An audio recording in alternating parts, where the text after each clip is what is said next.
Right, so we're on bag J, and steps 1, 2, 3 and 4 are all about putting the front and rear bumper onto the chassis using these chassis brackets and the various hardware, of course, and along with some LED holders and such like, and some little turnkeys that go on the bumper to make it look realistic. Now, as I'm using a Land Rover Defender 90 Series 3 body, we're going to stick with the stock bumpers.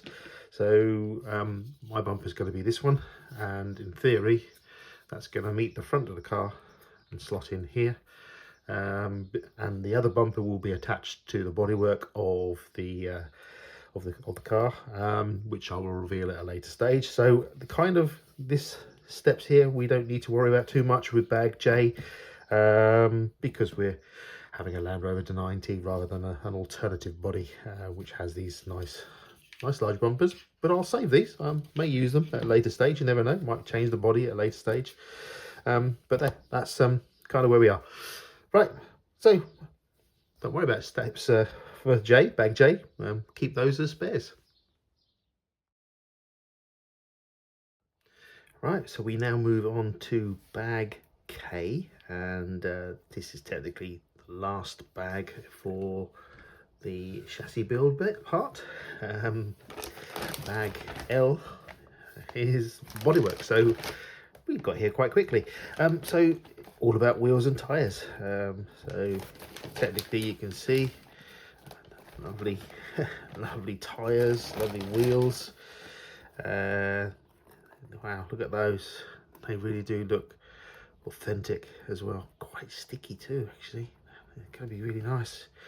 So I've got to decide, and you actually get 5, so you get the spare as well, which is really nice. Wow.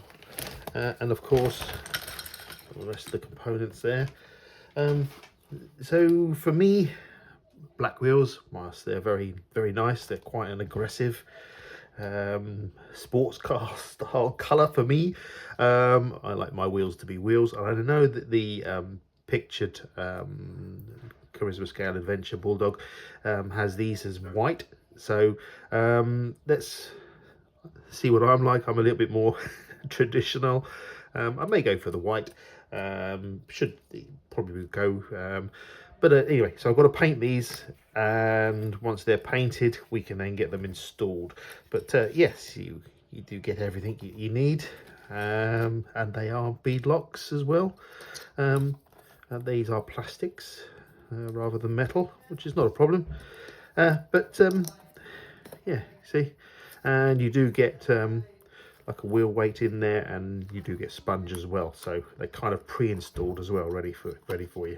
So wonderful. But we need to change the color, so I'll have to come back to you once I paint them. So you may recall a few minutes ago or so now, or even a step before, that we had to paint our wheels and tyres. So we had to paint our wheels. So here we go. I've painted the wheels. So they've had a clean, then they've had an undercoat, then they've had a white. The white is a matte white that I used, just a general acrylic paint. And then I've given them a coating of TS13, which is the clear, just to give them some protection. So I think they come out quite nice. So they're the fronts, and these will be the backs, and you can see I sort of stuck them down so that you can spray them. So we've got the 2.5 by 8mm screws that we need to use. They're the socket head screws. The reason why they're socket head screws, you can kind of see they're like an Allen key driver. So we've got basically we've got 25 of those, so it's 5 each wheel, and we've got the 4mm locking nuts that will make them attached to the axles of the car, and of course the spare wheel that goes on the actual body. And these are the tyres. They have the these came already with the foams, and these are a beadlock system, so that had the plastic beadlock system inside for me. So it's just a case of putting these together. Now I'll show you one, so I'm not going to sit here and do a whole step showing you 5. So I'll get some of these put together and I'll show you the last one. Okay, so quite a nice easy step really, just screwing things together. Okay, so let's see if we can show you how these wheels and tires go together. So you've got the inner ring and the sponge is already in the tire. So we took the wheels out because I wanted to paint them. So we got to line up the wheels. Got to line up the holes, of course, so that they are lined with each other. And I kind of give it a squash down and a test fit to see if it's somewhere near.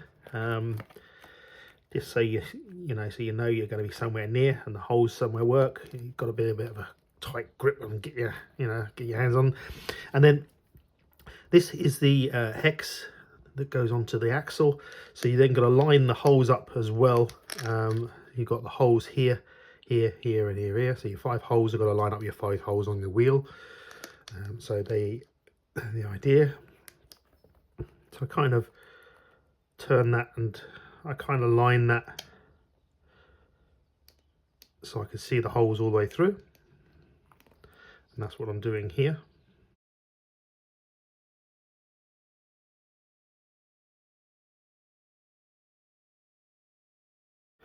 Then hold it in place and then kind of crush down the wheel, and you're trying to keep the pressure on the wheel and on your hex at the same time. So get one of your screws, and here this is plastic, okay, so again, try not to go too mad with this because you're going into plastic. You just wanted to get it to grip, so you try and get the first one to grip and just a few threads so it grips.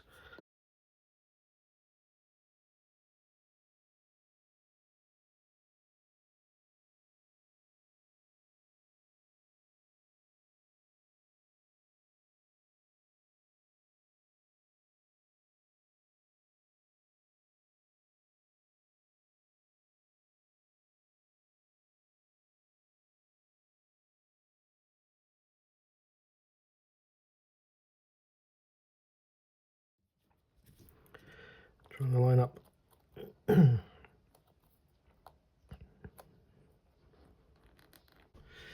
So I think I've got there. So it's a case of squeezing until you can get these in, and then get these first started as best as you can. Get those first threads in. Don't go too mad and keep going. Just get the first couple of threads in on each one, and then once you've got the threads in on each one, we can go in a star pattern and tighten them down, but very tight. You don't go mad. Don't crank on these and get these in, because you'll just strip off and you're going to have to find new bolts and bolts all the way through. It's just plastic. It's just a matter of getting those first threads in, and then once you've got the first threads in, just double check, make sure everything's okay. Run the wheel so it's all nice and beaded correctly, so the bead sits correctly. I'll run that along. You can tell if it runs right. Just run it along, make sure it's not wobbly. Now what we do here is you just turn these a little bit at a time. One there, quarter turn, and keep going round, quarter turn, until you pull everything nice and tight. And you just literally, about now you can go sort of turn. And you do this so that when you're screwing into here, you're pulling this square, and you're nice, so it's nice and square. And then just finger tight these, really, just, I mean, literally fingertips on the wrench there. Look, just fingertips. If you go too mad, you strip these out. Yeah, gonna have to go and get a new spacer at the back here, because you strip it out, or change the bolts to bigger bolts, and you'll be messing around. You don't want to do that. There we are. So there we are, that's it, finger tight. There's 4, and I've actually done the other one. There's the 5th one, that will go on the back. Wheels and tyres, that's that bit done. We can start thinking about putting them on the chassis. and then this is step 2 of bag K. That's quite simply putting some straps around for the battery, so they're going to go in the front of the car. We've got so if I bring that in here, so you can put that in the front of the car around here. So they're just a case of moving them around through these slots, quite straightforward. And in the rear of the car, we've got to put some electronics. So on this back bed here, we're going to put the receiver and the electronic speed controller. And well, receivers are fairly standard you can get. I'm using a Dumbo RC X6FG. It's got 6 channels, so I've decided to do lights and things. I can switch them on using the spare channels. And I've gone with this new type of ESC. So this is the ISDT. This is a programmable electronic speed controller. I've not used this before. You can use an app on your phone and connect it via Bluetooth to program the features. Gone for this particular electronic speed controller because it's got the programmable modulation and to give you that fine control. So that's kind of what I'm trying to emulate with this particular RC, is that fine control. So we'll have to get this out and see what we need to do. Probably need to put some battery connectors on and some soldering, so I might do that. But I just wanted to show you what I'm doing, and then we can get these things installed in the car. And it's fairly straightforward, just double-sided tape to stick these in place. Okay, we'll get on with that. Straps in, which is just placing the straps around the strap holder area, and they just literally hold the battery in place. And I've also turned my attention to the servo wire, because imagine the plug was on here, and we got to get to the receiver, which is all the way back here, and well, it wasn't going to reach, was it? So what do you do about it? Well, you can buy servo cable extension leads if you wish, but me being a bit on the thriftier side, I had an old servo that was a failed servo. So what I've done is I've cut the old plug off, and don't throw things away, always keep the old plug. So the old plug I cut and left a little bit of cable on there, and then what I've done is I've soldered these joins together, so they're just little tack solders. Now with these smaller wires, when you're soldering these smaller wires, I would urge you to use a small powered soldering iron, a little bit like this one here, which is about 12 watts. So for this small stuff, this is absolutely perfect. I'm going to do a little bit of soldering advice when we come to putting in the speed controller, because we've got the speed controller to do. So I'm going to do a little bit of soldering advice. But anyway, so now I've done this, and I'm going to show you how to get to this sort of stage with the heat shrink tubings and things like that. But just for now, just to show you, so what I'm going to do now is, now I've soldered these together, as you can see, we'll put those heat shrinks over the top, and I'll just shrink those in a moment. But you will see now that this will easily run down where it needs to go and to this back tray, which is where the receiver is going to sit. So there you are. So that's how I extended mine. A cheaper way of doing it, but once these have been heat shrinking, these are going to be sealed. So I'll show you how I heat shrink. So to heat shrink this into place the heat shrink tubing over the area you want, and I'm using like a gas soldering pen. I use this because I have it. I mean, this is around about 30, I don't know, about 35, maybe 40 years old now. This is a soldering iron kit that I bought from RS Components. I did pay quite a bit of money for it back in those days. It's made by Portasol, which is still aroundable, because I managed to get a new soldering tip, but it comes with different tips, and this has got like a blowtorch tip on here. It gives me that heat source. And the good thing about this, you've got good control here. You can turn down the heat source a bit as well, so you don't burn things. So we're just going to place the heat shrink tubing over the top. You want roughly the joint in the middle, and I'm just going to apply a little bit of heat there just to shrink it all the way around. You can use a lighter, and we've got to be careful with a flame. There you go, and that's that one, and the same again for this one. There you go. And you can kind of put the heat around and you can just see it shrinking around nicely. And same again for the last one.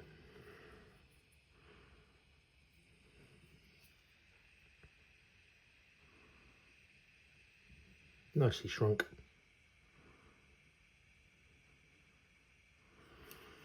And now you've got a permanent join there, which will go, no problem. Okay. And then what I'll do is I'm going to do the electronic speed control. I'm going to do a little bit of soldering because we've got to put an end on the end, a T position on the end. So let's do that as well, and I'll show you that. And I'll use this particular one because this is a bit more powerful than the 12 watt electric one. Okay,